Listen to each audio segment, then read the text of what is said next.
Bom, durante essa semana nós tivemos vários lances, né? E nós todos aqui contando para você, várias pessoas vieram aqui, aonde a gente viu um embate entre o poder legislativo de um lado e o poder judiciário do outro lado.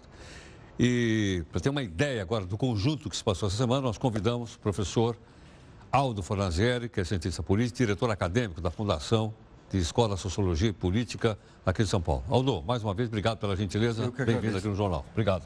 Boa noite. Aldo, qual é o balanço? Como é que nós saímos dessa confusão dessa semana, desse embate entre o legislativo de um lado e o judiciário do outro? Bom, em duas palavras, eu diria que a República está estilhaçada. Temos conflitos para todos os lados, assim como temos denúncias para todos os lados, conforme você apresentou aqui agora. Veja o seguinte, quer dizer, há um conflito, há uma crise institucional no país. Essa crise, ela não é de agora. Ela já havia se instalado durante o governo Dilma, no contexto de uma luta entre o executivo e o legislativo que resultou no impeachment para alguns, no golpe para outros. O judiciário, ele já estava no meio dessa crise. Aliás, o judiciário, ele tem uma ingerência política há bastante tempo. Nós poderíamos dizer que há mais tempo o judiciário ele cassou uma decisão do Congresso que instituía a chamada cláusula de barreira. E a partir daí, ele começou um processo sucessivo de ações que resultou numa interferência política cada vez maior, inclusive tirando Cunha da presidência da Câmara e agora, essa semana, por uma liminar de um juiz, tirando o Renan Calheiros. Quer dizer, todos os analistas políticos têm um consenso basicamente no seguinte sentido. Há uma interferência excessiva no meio político do judiciário, quer dizer, o nosso sistema é um sistema republicano que se baseia na separação dos três poderes, executivo, legislativo e judiciário, mas também num sistema de controle mútuos. Quer dizer, a independência dos poderes, ela não anula uma determinada ingerência. Mas o que os analistas estão dizendo, tanto os analistas políticos quanto os analistas jurídicos, é que, de fato, há um ativismo político excessivo por parte do judiciário. Então, isso vai gerando crises sucessivas. Nós temos um desarranjo do nosso sistema republicano e isso deveria ser rearrumado, contido de alguma forma. Agora, Aldo, quem é que saiu mais chamuscado dessa situação? Foi quem não cumpriu uma decisão do Supremo?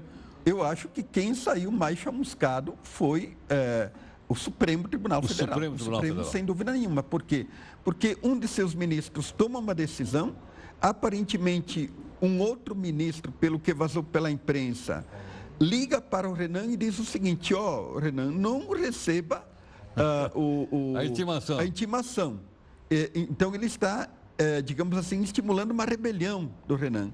Aí o Renan é destituído, não recebe e ele não se afasta. Há um enfrentamento por parte do Renan e da mesa do Senado à decisão de um ministro do Supremo.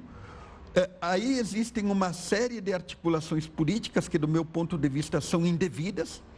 O Supremo, ele não é um órgão político, ele está ali para aplicar a lei e, em função dessas articulações políticas do Temer, de senadores, aparentemente de outros dois ex-presidentes, há um recuo por parte do judiciário. Evidentemente que isso, em parte, a decisão de confrontação do Renan, ela desmoraliza o Supremo, e o Supremo, ele se autodesmoraliza no sentido do recuo que ele fez em função dessas articulações todas.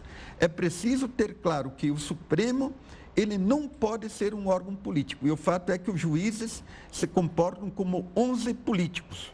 Isso, de fato, acaba com a nossa república. Sobram estilhaços da república, mas nós não temos uma república no verdadeiro sentido da palavra. Agora, Aldo, o cidadão comum pensa assim: se eu não cumprir a lei, eu vou em cana. Quer dizer... Aí ele desrespeita, aí não acontece nada. Essa semana mesmo, vários movimentos sociais falaram o seguinte, quer dizer, se o Renan não obedece uma decisão judicial, nós podemos nos declarar em desobediência civil. Quer dizer, o país vive um momento de conflito muito agudo, quer dizer, vários movimentos sociais estão indo para a rua, estão sendo reprimidos pela polícia, aparentemente estão exercendo um direito democrático, e nesse sentido, quer dizer, como é que fica? O Renan desobedece e o cidadão comum é obrigado a obedecer à justiça. Quer dizer, é um processo de anarquização do sistema político brasileiro. Agora, não ficou também estranho, pensando de novo com a cabeça do nosso cidadão, em que o presidente do Congresso, o presidente do Senado, está na linha sucessória, ele continua presidente do Legislativo, mas ele não pode substituir o presidente da República? Pois é, veja o seguinte, eu tenho lido várias análises de cientistas políticos e há quase uma unanimidade no sentido de dizer que, comparando com o sistema da Suprema Corte norte-americana, de onde derivou o nosso sistema do Supremo Tribunal Federal, se bem que os dois são bem diferentes, isso jamais aconteceria nos Estados Unidos. Mas também podemos dizer que jamais os Estados Unidos teriam um presidente do Senado com tantos processos, tantas investigações e com o indiciamento do Renan Calheiros. Não há possibilidade no sistema político norte-americano de um presidente do Senado do tipo do Renan Calheiros continuar sendo presidente do Senado. Ele teria que automaticamente renunciar. Então, temos que analisar os dois lados. Por um lado, uma aparente excessiva intervenção do Supremo e, por outro lado, uma situação completamente incongruente e inaceitável do ponto de vista político, ético e moral, que o Renan continue presidente do Senado. Quer dizer, houve um fatiamento aí, então? Houve um fatiamento. Um fatiamento, quer dizer, ele pode ser presidente do Congresso, claro, mas não pode suceder o presidente da República. Exatamente, quer dizer, é uma situação bastante esdrúxula, quer dizer, como é que ele pode ser um presidente de um poder da República e não pode ser presidente do outro poder da República? Quer dizer, é uma incongruência do Senado, quer dizer, e nós, o cidadão comum, acha que nós estamos na República do absurdo.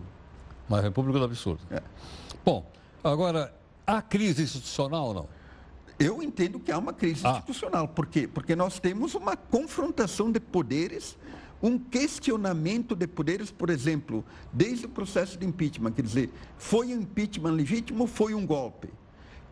Houve uma exacerbação do poder do Congresso no sentido de tirar a Dilma, em primeiro lugar. Em segundo lugar, ali mesmo houve uma intervenção do Supremo no processo de impeachment. Essa intervenção foi legítima, não foi? E até que medida, se não havia um motivo constitucional para tirar a Dilma, o Supremo se omitiu. E depois vemos uma luta permanente entre o Congresso e o Supremo. Quer dizer, a tentativa do Renan Calheiros de aprovar uma lei de abuso de poder, de abuso de autoridade, evidentemente que todos os poderes têm que ser controlados, mas ela se deu num momento completamente inadequado. Assim, parecia uma represália. Parecia uma represália, como de fato, aparentemente, quer dizer, ela é. Quer dizer, temos ali no Congresso mais de uma centena de políticos que estão com suspeitas, denúncias e assim por diante, e uma reação do sistema político que quer se autoproteger. Então, esse é o grande conflito. O país sem rumo, o país sem governo, o país sem direção, e podemos dizer que ali se constituiu aquilo que eu chamo o partido da moralidade, que é também o partido do Estado. Quem compõe o partido do Estado? São os procuradores, os juízes e a Polícia Federal. Quer dizer, isso já ocorreu em outros momentos típicos de crise, quando não há ninguém capaz de apontar uma saída. E nesse momento o Brasil vive uma situação muito perigosa, porque ninguém é capaz de apontar uma saída. Quer dizer, nós podemos aceitar um presidente da República como o Temer, que tem inúmeras denúncias pesando sobre ele, podemos aceitar um Renan Calheiros como presidente do Senado com denúncias, indiciamentos e assim por diante, podemos aceitar o Rodrigo Maia como presidente da Câmara, que deveria ser um poder autônomo, que é um serviçal do Planalto, porque ele é genro do famoso gato angorá, como dizia o Brizola, que é o Moreira Franco. O cientista político, professor Aldo Fornazieri, aqui conosco. Aldo, você falou, bom, nós estamos sem saída, mas sem saída nós não podemos ficar. Não podemos ficar. Tem que sair para um lugar. Né? A saída aqui não é o aeroporto do Galeão, nem Cumbica, não. Tem que ficar aqui mesmo. Tem que buscar uma saída. Tem que buscar uma saída. Quer dizer, veja o seguinte, qual que é o problema desse momento? Nós temos o chamado tsunami, o maremoto, se aproximando de Brasília, que é essa delação da Odebrecht. Odebrecht. Quer dizer, ninguém sabe muito o que vai sair. Quer dizer, se especulam duas saídas atualmente. O próprio ex-presidente Fernando Henrique Cardoso, em algumas entrevistas que ele concedeu na semana passada, ele sugeriu de se fazer uma emenda constitucional e convocar uma eleição direta para ter um presidente legítimo, porque somente um presidente legítimo teria a capacidade de conduzir o país. Porque vamos supor que o Temer saia no início do ano. O que aconteceria? Pela Constituição, seria eleito um novo presidente pelo Congresso. Agora, se esse presidente ele for de uma determinada vertente política, eu entendo que o conflito vai continuar. Então, eu penso que existem, de fato, apenas duas saídas, se a crise continuar se agravando.